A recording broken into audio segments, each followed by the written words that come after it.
कंडा मुंह पेरे तोड़े लख लगन, कंडा मुंह पेरे तोड़े लख लगन, आंगुर आंगूठी न मुड़े छिपू पेर छिनन, चीचुन मजा चीखू करे रेला रत वहन, वींदे डां पिरन जुती जात न पाया। मुंजा खैबर शहर जा मुअज़्ज़िज़ सहाफ़ी भाइरो, क़ौमी कारकुनो ऐं शहरियो, पोरितो शागिर्दो, जीअं सिंधु देश, जीअं मुंहिंजो अज़ीम रहबर साईं जेम्स हीअ। जीअं त काल्ह सुबुह 13 तारीख़ 11 वॻे असां हैदराबाद जे तारीख़ी प्रेस क्लब खां प्यादल ही लॉन्ग मार्च जीअं सिंध तहरीक जे तरफ़ां शाह अब्दुल लतीफ़ भिटाई खे दांह ॾियण जे लाइ निकिता आहियूं। उहा दांह जेका असां हितां भाइरनि जे अॻियां रखूं, उहा दांह इहा आहे, लतीफ़ तोखे दांह अथई, सिंध बेगुनाह अथई। लतीफ़ असीं तोखे दांह ॾियणु अचूं था, पेर पंहिंजा फिथूं करे ऐं पेर पंहिंजा ज़ख़्म करे असीं तो अॼु पुॼंदासीं। असांजा लातइदाद सिंधी भाइर, उन में चाचा अयूब कांधड़े खे 5-6 साल थिया आहिनि, डॉक्टर फ़तेह मोहम्मद खोसे खे 5 साल थिया आहिनि, जेके हिन रियासती ऐं पुलिस रेंजर्स एजेंसियुनि जे ॾाढ ऐं उन ॾाढ जे ज़रिए हू क़ैद के उन्हनि खे वेठा आहिनि। मोहन मेघवाल जेको हिंदू सिंधी आहे, इंजीनियरिंग जो शागिर्दु, उनखे 9 साल थिया आहिनि, उहो गुम आहे। असां उन्हनि जी आज़ादी जो मुतालबो खणी भिट धणी खे दांह ॾियण लाइ निकिता आहियूं।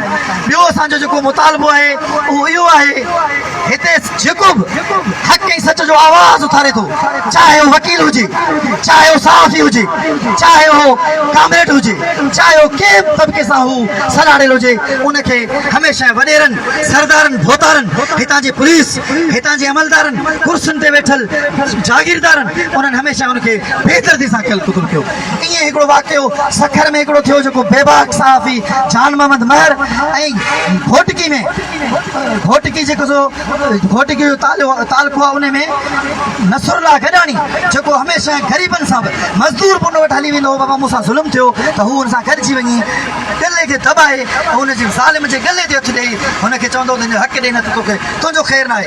उन सहाफ़ी खे ख़ालिद लुंडो जेको उते जो सरदार आहे, उतां जे पुलिस जी मार्फत, उतां जे जेको सो SSP घोटकी जी मार्फत, उनजी ताक़त जे ज़रिए, उनजी ताक़त सां, उनजे तावन सां, बेदर्दी सां ॾींहं ॾिठ जो गोलियूं हणी उनखे शहीद करे छॾियो। हीउ मार्च मुतालबो थो करे त शहीद नसरुल्लाह गॾाणी ऐं शहीद जान मोहम्मद महर जेके बेबाक असांजा सिंध जा सहाफ़ी आहे, असीं उन्हनि जे कातुलनि जी गिरफ़्तारी जो मुतालबो था कयूं।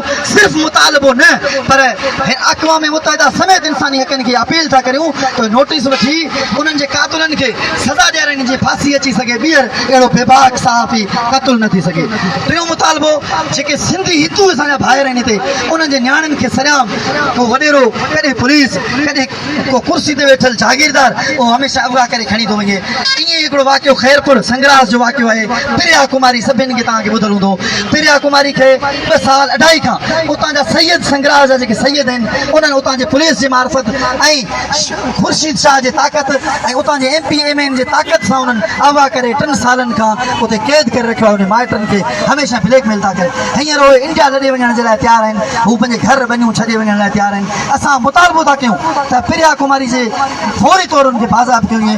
आख़िर मां उन शेर सां पंहिंजो गुफ़्तगू ख़तमु कंदुमि। खीर थर जे पुठियां काई चिंगारिया ॿुधो था पिया त पोइ माठार छो, कन लाटार छो, अॼु त मंछूर मथां मौत मारीअ सदां, ॾींहं थोरा बचिया उनजे पिंजोड़ में यार शींहं थोरा बचिया। अॼु त के वाक़ा करियो, के धमाका करियो, ज़िंदान जे ऊची दीवार खे हथ ग्रनेट सां यार टाहे छॾियो, यार टाहे छॾियो, मुल्क ॿाहे छॾियो, मुल्क ॿाहे छॾियो। रत जी रांदि सां ॼण खेल बाह तां मात पंहिंजो घुसे, कान गोली घुसे, कान गोली घुसे। तव्हां सभिनि दोस्तनि जी महिरबानी। जीअं सिंधु देश हाणे काफ़िलो पंहिंजे रस्ते ॾांहुं रवानो थो थींदो।